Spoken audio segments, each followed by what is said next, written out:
Hola a todos, bienvenidos a este segundo día del Congreso Veterinario de León. Un gusto estar con ustedes y hoy día vamos a hablar de lo que ocupamos todos los días en la clínica, pero lo vamos a ver desde el punto de vista práctico. Antivirales, antibióticos, lágrimas y lo que el tiempo nos alcance. Cuando observamos un gato y mientras alguien diga lo contrario, ver un gato como este, siempre nos va a aparecer un fantasma y es el fantasma del herpes virus. Detrás de una córnea dañada, mientras alguien diga lo contrario, el herpes virus es la causa que está generando esto. El herpes virus no solamente es ojo, también va a ser un problema de piel, un problema respiratorio e intraocular. Sin embargo, el 90% de nuestros casos son de origen de superficie ocular. Entonces, ¿qué hacer con un herpes virus? Tratarlo. Eso implica que vamos a tener que tratar con antivirales. ¿Pero qué antiviral usamos? ¿El típico de todos los días o ha cambiado? ¿Qué es lo que hay? ¿Qué hay de nuevo en las estrategias antivirales disponibles? Primera cosa que hay que tener en cuenta siempre, las terapias antivirales más eficaces son las que inhiben la síntesis de ADN. Por tal motivo, el virus tiene que estarse replicando. Un virus en latencia no va a ser afectado por un antiviral. ¿Qué otra cosa? No existen antivirales de uso exclusivo herpes virus tipo 1. Segunda cosa, no tenemos un antiviral de uso veterinario. Los antivirales son de uso humano, o sea, del primo hermano del herpes virus, lo que nos significa a nosotros el herpes virus Sorter tipo 1, ¿no es cierto?, humano. ¿Qué más hay? Tenemos que todos los antivirales son virostáticos, por tanto, van a inhibir la replicación del ADN en este caso. No vamos a poder actuar sobre un virus ya que no esté en reproducción. No puede atacar entonces un virus latente, eso es muy importante. Y su uso tiene que ser tópico y sistémico. Debemos usarlo sistémico, sobre todo si hay un compromiso corneal. Importante, los antivirales tópicos, todos tienen una citotoxicidad, son córneo-conjuntivalmente dañinos. Tenemos que ocuparnos de la superficie ocular. En este review, en este recuento que nos entregan en Veterinary Ophthalmology, están todos los antivirales y es muy importante ver la línea que en el celular no la vas a alcanzar a ver, pero yo te la recalco de esta forma.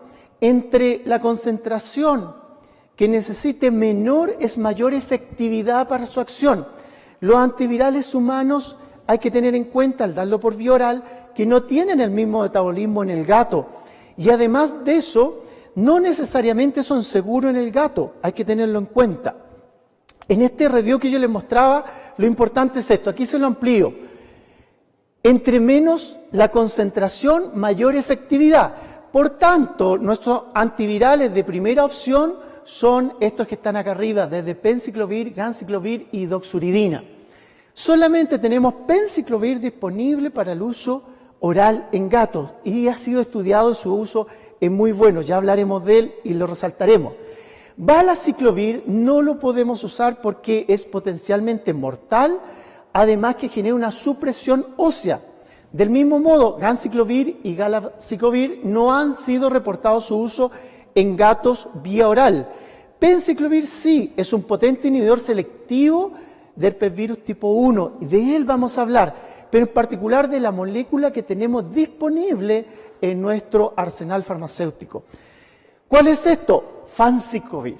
Fanciclovir se metaboliza en penciclovir, pero cuidado, tiene un metabolismo que se detiene aun cuando la dosis tú lo aumenten, tiene una dosis de carga.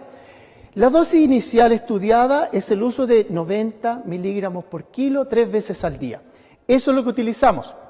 Ahora, también hay que considerar que el herpes virus es una puerta de entrada, rompe el epitelio de la córnea o a nivel nasal, ¿no es cierto?, a nivel conjuntival o respiratorio, y tenemos que utilizar antibióticos, ya vamos a hablar de ellos.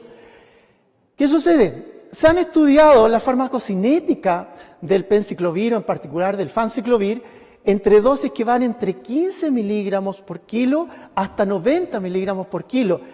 Y se ha dado cuenta que puede haber una eficacia similar entre 40 y 90. Esas son las dosis que hoy día utilizamos de fanciclovir. Acá está un review nuevamente donde están todas las dosis utilizadas, pero se los hago crecer un poco y fíjense cómo 40 y 90 miligramos nos permite una concentración, ¿ya? Una concentración máxima, acá está, entre 750, 680 y 550 micromoles disponible para atacar el herpesvirus. ¿Qué significa esto en la práctica? Que si utilizamos 90 miligramos por kilo 2 veces al día, como está acá, este 90, que lo utilizamos 2 veces al día, nos va a obtener una buena cantidad de antiviral, tanto a nivel sistémico como, lo más importante, el tiempo de duración a nivel de lágrima. Esto es fundamental para cuando utilizamos fanciclovir. Entonces, fanciclovir en este otro estudio demuestran que su utilización a 90 miligramos por kilo cada 12 horas nos permite a nosotros obtener una buena concentración de penciclovir a nivel de lágrima y nos permite controlar la replicación y el daño citotóxico intranuclear que nos está generando un herpesvirus. Entonces, cuando vemos esto y vemos una córnea dañada y observamos que hay pérdida de la transparencia, si ustedes se fijan acá, hay pérdida de la transparencia de la córnea, vemos que hay secreción ocular. Este tipo de secreción ocular nos está diciendo que el herpesvirus nos está generando a nosotros un daño en conjuntiva, nos está generando una destrucción de las células caliciformes. Y aquí tengo una queratoconjuntivitis seca mucino deficiente. Si teníamos con verde lisamina, con fluoroseína fue negativo, pero si lo hago con verde lisamina, puedo ver el déficit de mucina, que ya les decía, el herpesvirus destruye las células caliciformes. Veo la apoptosis del epitelio corneal, veo el metabolismo alterado del epitelio de la córnea y veo la erosión corneal antes de la úlcera. Entonces, si ustedes observan acá y yo voy hacia atrás y quito y veo esto, aquí no tengo úlcera, el fluoroseína es negativo, pero verde lisamina me permite a mí reconocer la presencia de un daño de epitelio y mientras alguien diga lo contrario, el epitelio corneal siempre se daña por herpesvirus. Entonces, cuando vemos un daño corneal, perdón lo redundante, pero es un herpesvirus el que estoy viendo enfrente, a menos que demostremos que hay algo. Cuando veo un herpesvirus, puedo llegar a tener una perforación corneal. La superficie ocular de los gatos se va a ver ampliamente dañada por el inicio de la replicación del herpesvirus en su epitelio. Luego de eso, las colagenasas van a aumentar y van a generar la pérdida completa de lo que es la córnea. Entonces, es citodestructor, daña la capa de mucina y lo más importante también que no hay que olvidar, la neuropatía trigeminal. Las personas que hemos tenido herpesvirus van a saber que el mayor daño que tiene un herpesvirus es el dolor y la inflamación trigeminal. Y acá también lo tenemos en nuestros gatos. Por tanto, estos gatos disminuyen el parpadeo, disminuyen la producción de lágrimas, disminuyen la calidad. Tenemos que actuar en estos pacientes con un antiviral y tenemos ahora que actuar en estos pacientes también con cubrir la mucina y actuar sobre la daño neuropático que está generando. En resumen, todos son virostáticos, todos, ¿ya? Por tanto, reducen la replicación, ¿ya? Y debemos utilizarlos siempre que la córnea se empiece a dañar, tanto tópico como sistémico. Si lo utilizamos sistémico, vamos a tener con fanciclovir disponible, ¿no es cierto?, a nivel de lágrima, a dosis de 90 miligramos por kilo 2 veces al día, lo vamos a tener disponible y vamos a poder actuar e impedir la replicación viral. Reducen marcadamente la cantidad de células caliciformes per virus, o sea, deficiencia de mucina. Por tanto, mi tratamiento para este paciente es controlar la cantidad de mucina que estoy produciendo y la calidad de esta.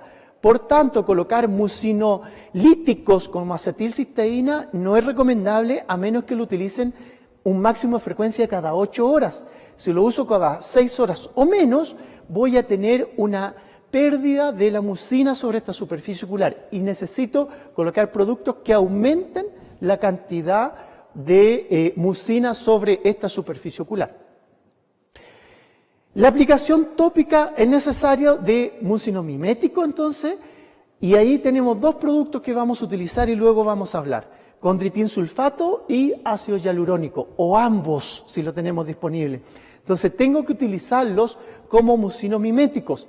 Y además de eso, preferimos a condritin sulfato, si no puedo usar ambos, debido a que también actúa sobre el nervio trigémino. Va a proteger y va a hacer ampliar el crecimiento de las fibras trigeminales. ¿Y qué pasa con un perro? Cuando yo veo un perro con un daño similar al gato, ¿puede ser herpes virus? Sí, pero muy poco frecuente, muy poco frecuente, casi anecdótico diría yo. Pero cuando yo veo un paciente como esto, lo primero que me debo preguntar es por qué tiene úlcera corneal. No existe un tratamiento exclusivo de la úlcera, existen pacientes con úlcera y debo tratarlo, debo saber cuál es la causa.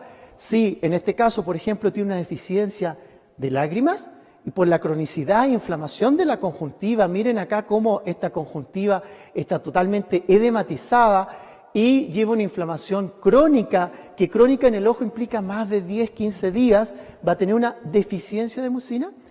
Tiene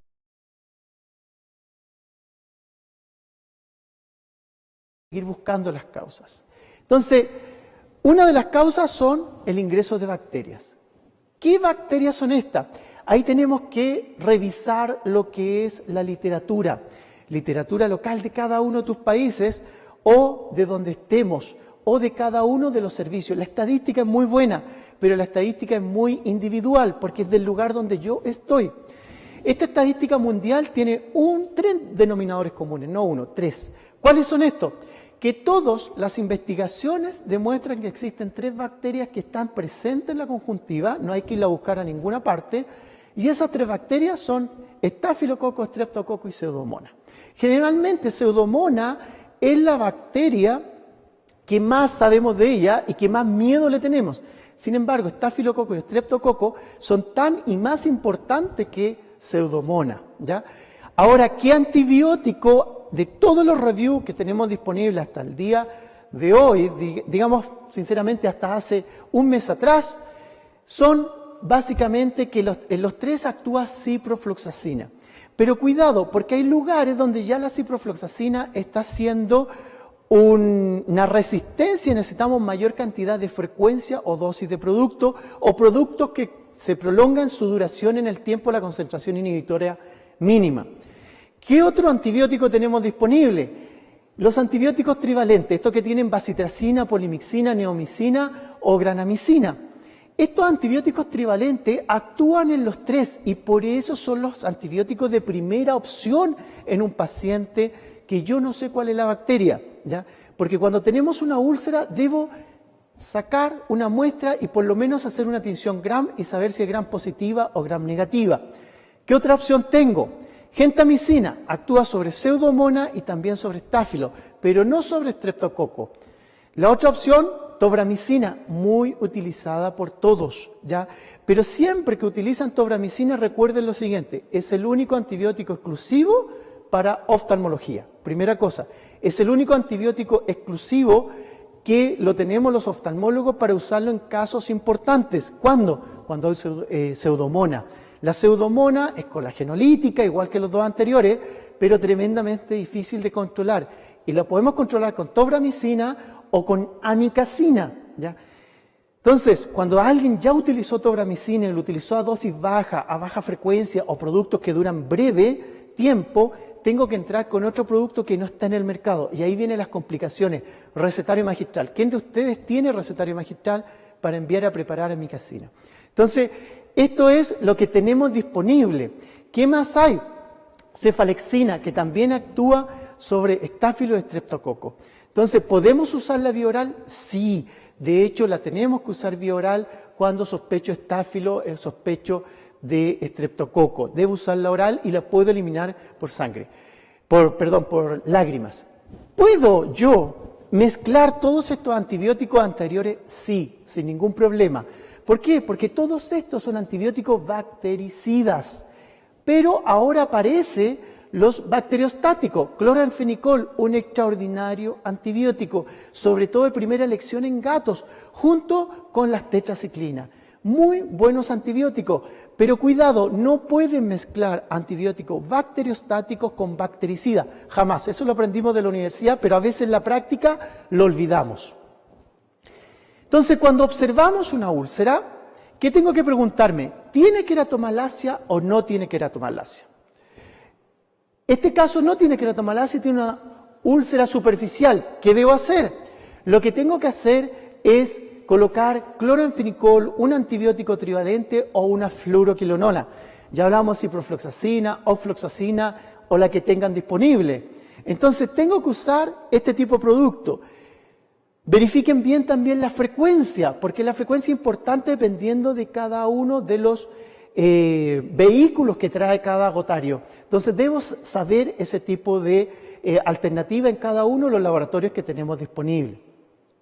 En este caso, tiene queratomalacia, se está derritiendo la córnea, ¿ya? Esa es la pregunta que debo hacerme. Si yo miro acá, esto es un mar de proteasa, se está derritiendo la córnea y puedo tener este otro caso donde veo el color amarillo. Este color amarillo implica lo más terrible que puedo ver, ¿ya? En oftalmología, amarillo y negro es malo. Amarillo implica queratomalacia, infección. Negro implica cronicidad y que nos va a costar mucho retirarlo. Entonces, aquí tengo que pensar en estreptococo, en estafilococo y en pseudomonas. Y hemos puesto los principales antibióticos disponibles en estos casos. Entonces, si ustedes ven, vamos a tener bacitracina, cefalosporina, ¿cierto? Ciprofloxacina y cloranfenicol para estrepto y estáfilo. Y en la parte inferior también amicacina, ciprofloxacina, gentamicina y tobramicina. Todo ordenado en forma alfabética. Entonces, ¿cuál vas a usar? Depende si tienes queratomalacia o no. Depende de qué tinción Gram te va a dar. Muy importante. Pero muy importante es esto. Nunca mezclar bactericidas con bacteriostáticos. Este es un trabajo hecho por muchos autores de diferentes grandes universidades estudiando la resistencia bacteriana, el por qué hay resistencia bacteriana y demuestra lo que a nosotros nos enseñaron que bactericida implicaba que mataba y bacteriostático implicaba que impedía reproducirse. Hoy día se sabe que esto es una alteración de la respiración celular. Entonces, los antibióticos bacteriostáticos y bactericidas, tengo que tener en cuenta esto. Los antibióticos bactericidas aceleran el metabolismo celular. Eso genera gran cantidad y acúmulo de oxígeno intracelular. Y eso hace la destrucción del microorganismo. Eso es un antibiótico bactericida. Mientras tanto, el bacteriostático lo que hace es relentecer lo que es la actividad metabólica de la bacteria y la bacteria empieza lentamente a tener su metabolismo y enlentece el uso del oxígeno y muere sin reproducirse. Entonces, enlentece la energía, ¿ya? Ahora, ¿qué va a pasar si yo lo sumo? Tengo que saber lo siguiente. Al añadir un bacteriostático, la bacteria patógena se vuelve tolerante, es absolutamente tolerante al tratamiento bactericida. ¿Por qué? No funciona adecuadamente y debido a algo que demuestran estos autores, siempre predomina la acción bacteriostática y eso va a generar que no deje actuar al antibiótico bactericida, no va a aumentar el metabolismo, la bacteria se va a relentecer y más encima va a tener resistencia a este antibiótico bactericida que tú incorporaste. Entonces, cuando yo tengo esto, para llegar a la cura, para llegar a esta cura que tengo acá, aquí hay una diferencia de 4 semanas en este paciente, ¿debería haberse hecho cirugía? Sí, pero en forma particular el propietario no lo hizo, no lo quiso hacer o no lo pudo hacer, no lo recuerdo. Pero vamos a elegir productos para controlar las bacterias que hay aquí, sí. ¿Y qué antibióticos? Bactericidas o bacteriostáticos, pero esta línea central que tengo acá no la voy a cruzar, ¿ya? Si voy a utilizar bacteriostáticos como cloranfenicol tópico, tetraciclina sistémica o clindamicina sistémica que van a ser liberadas por la lágrima, fantástico. ¿Ya? Vamos a tener una excelente respuesta. O voy a usar bactericidas con la misma intención, tópicos y sistémicos para obtener una concentración inhibitoria mínima alta y poder lograr estos resultados. ¿Y qué pasa con los gatos? ¿Tengo que usar antibióticos? Sí. Si esto es un herpes virus, recuerden, si alguien no ha dicho lo contrario, este gato tiene un herpes virus. ¿Voy a usar fanciclovir oral? Sí. ¿Puedo usar hidoxuridina tópica además? Sí. ¿La tolerará el gato? Recuerden que es un poco irritante, pero vía oral sí la tolera por un periodo tan solo de 5 días, 90 miligramos por kilo cada 12 horas, 2 veces al día. Lo vamos a dar. ¿Debo dar mucino mimético? Sí. ¿Hay una lesión sobre la córnea? Sí. ¿Debo dar antibióticos? Sí. ¿Qué antibiótico utilizamos en el gato? 2 de elección, cloranfenicol y tetraciclina. ¿Por qué motivo? El 25 al 30% de estos pacientes van a estar afectados por clamidófila o micoplasma en conjunto con herpes virus.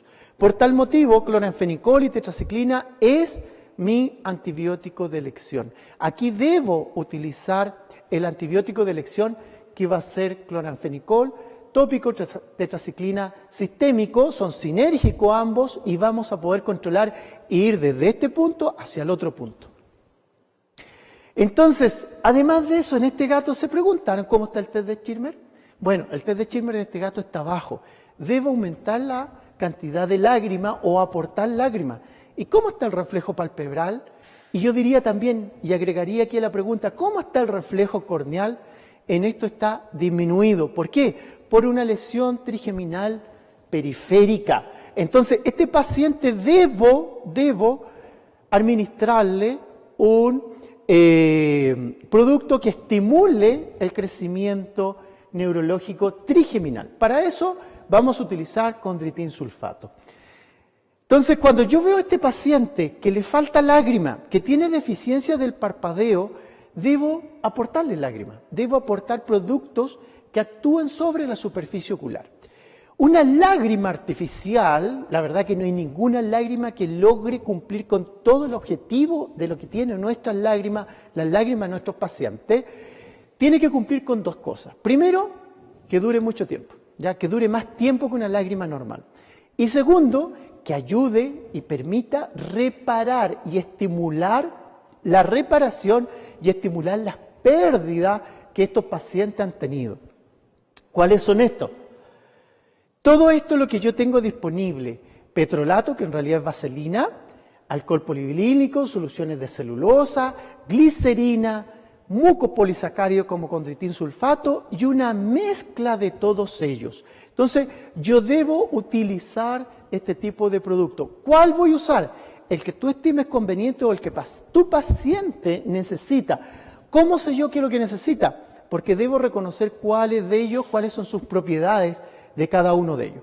El petrolato o vaselina, la verdad que es un buen medio de transporte, diría yo, cuando es líquido, que permite lubricar la superficie ocular y permite un mejor parpadeo, pero es la única opción o la única indicación que tiene. Podría ser en casos de pacientes que mantengan un ojo abierto, dejar ahí, pero no va a aportar nada más que impedir que un daño de cizaña del párpado en el momento de que parpadee. Cosas importantes, cuidado con los ungüentos en gatos. Fíjense este trabajo que no es tan antiguo, es del 2015. Fíjense este trabajo donde ven el efecto de los ungüentos ya en gatos sanos.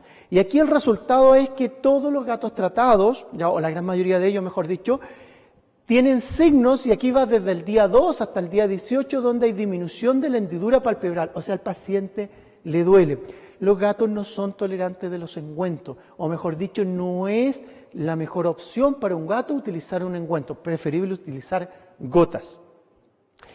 En este caso, tenemos la eficacia del aceite mineral en comparación ácido hialurónico o la mezcla de ambos. ¿Qué es lo que demuestran en este trabajo? Que la mezcla de ambos, ácido hialurónico mezclado en aceite mineral, eso es una excelente mezcla, cuando ustedes elijan una gota, debo buscar esa mezcla, podría mejorar la irregularidad de la córnea. Además de eso, disminuye el puntaje de la tinción de fluoresceína, o sea, empieza a haber reepitelización y el recuento de células caliciformes aumenta. Eso significa que aumenta entonces probablemente la producción de mucina. Entonces esta es una buena lágrima cuando el ácido hialurónico viene en un vehículo oleoso.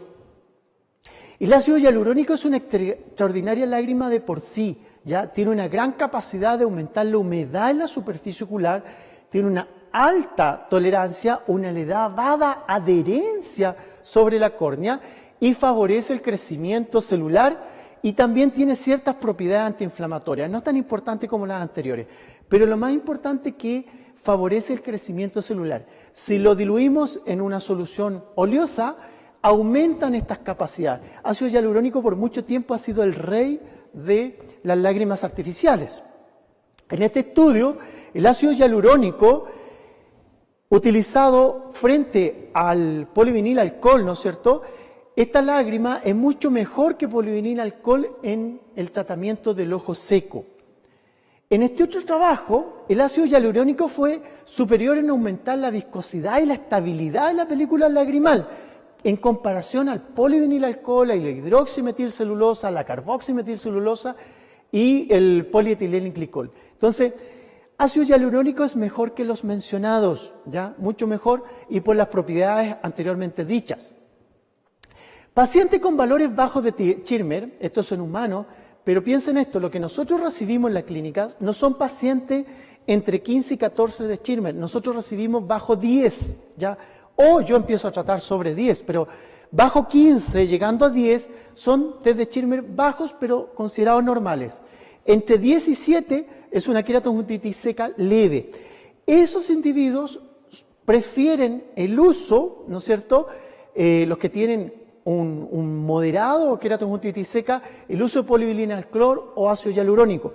Pero las personas que tienen valores muy bajos, o sea, bajo 7 hacia abajo, prefieren utilizar condritin sulfato porque les mejora la calidad del parpadeo y las características de la superficie ocular. Eso es muy importante pensando en nuestros pacientes. Ahora, este trabajo es muy importante porque este trabajo demuestra que la mejor opción que tenemos es la sumatoria de condritin sulfato y ácido hialurónico, ya que mejora la superficie ocular y las características de los individuos con ojo seco y con úlceras corneales. En particular, este trabajo es de ojo seco. Condritin sulfato refuerza los mecanismos de una córnea normal, ¿ya? El condritin va a reforzar lo que es la normalidad. ¿Qué quiere decir esto? Que restaura la densidad, la alineación de las fibras de colágeno. Debemos recordar que una córnea es transparente gracias a que las fibras de colágeno van de limbo a limbo y pierden su transparencia corneal cuando hay una cicatriz por dos motivos. Uno, el ingreso de agua y dos, que las fibras de colágeno cuando cicatrizan como lo estiman conveniente para poder cubrir el daño. Condritin logra que esa cicatrización sea alineada. Entonces vamos a tener ojos con lesiones corneales, pero con transparencia corneal, o mejor dicho, con la menor cicatriz posible. Entonces, condritin es una buena alternativa que demuestran en este trabajo. Entonces, ¿qué pasa? Para ir desde este caso hacia el otro lado, que son 45 días después, vamos a tener que en este paciente tratar con antibióticos, tratar con lágrimas, tratar la uveitis. Tengo que tratar al paciente en su contexto completo. Entonces, de lo que hemos hablado, vamos a utilizar una lágrima, en este caso condritin. Lo puedo asociar con ácido hialurónico, si lo pueden hacer mejor. Si ese ácido hialurónico está en aceite oleoso, mejor todavía. ¿Puedo utilizar o debo utilizar un antibiótico en este caso? Por supuesto, aquí tengo un paciente que necesita antibiótico. Voy a utilizar todos los bacteriostáticos que disponga.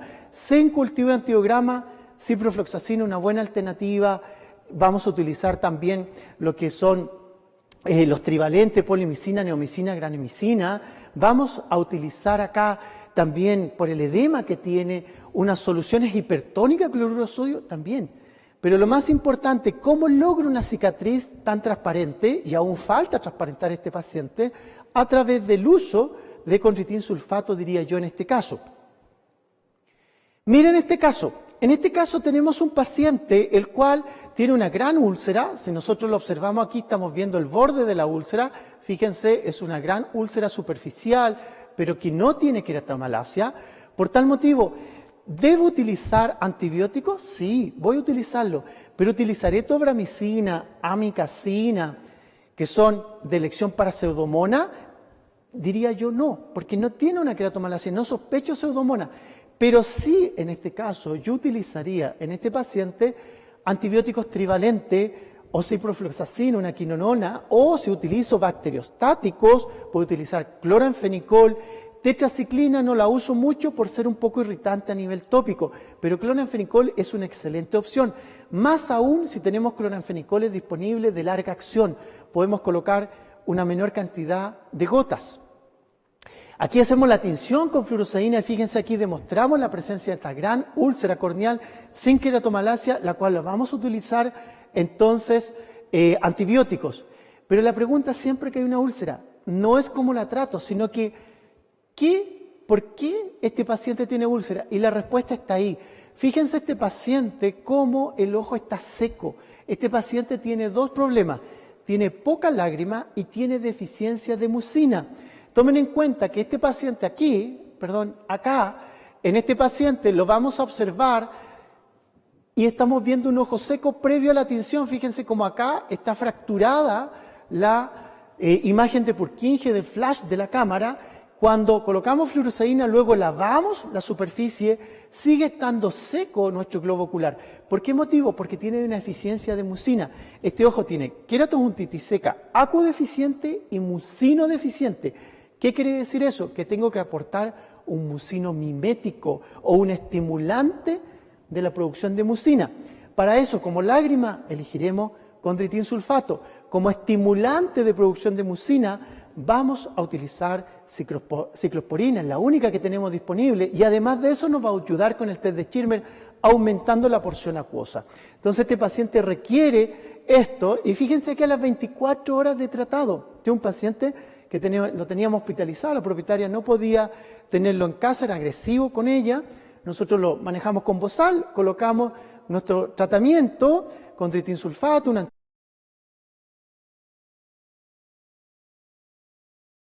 cómo fuimos desde este caso hasta este caso. Y luego de eso, a la semana, el paciente está absolutamente fluorosedina negativa.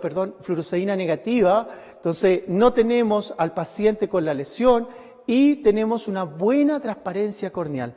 ¿Cómo logramos eso? A través de una buena alineación de lo que son las fibras de colágeno. Y en un gato, ¿cómo puedo ir de esta situación a esta situación? Con antivirales. Ya dijimos que el paciente tiene una deficiencia generada por la úlcera del herpes virus. Destruyó su epitelio corneal. Tengo que usar un antiviral. Tópico puedo usar hidroxuridina, si el gato lo soporta. Sistémico, fanciclovir, a 90 miligramos por kilo cada 12 horas. Tópico tengo que utilizar un mucino mimético. ¿Ya? Puedo usar condritin sulfato. Puedo utilizar ácido hialurónico, ¿ya? Pero el condritin sulfato lo vamos a premiar, a utilizar con mayor frecuencia, debido a que tengo una lesión herpética. Los herpes virus disminuyen la cantidad de inervación trigeminal, entonces tengo que utilizarlo. Y fíjense aquí a las 2 semanas cómo se logró curar en forma de tratamiento médico. Alguien está pensando, yo lo sé, que esto debería haber sido operado.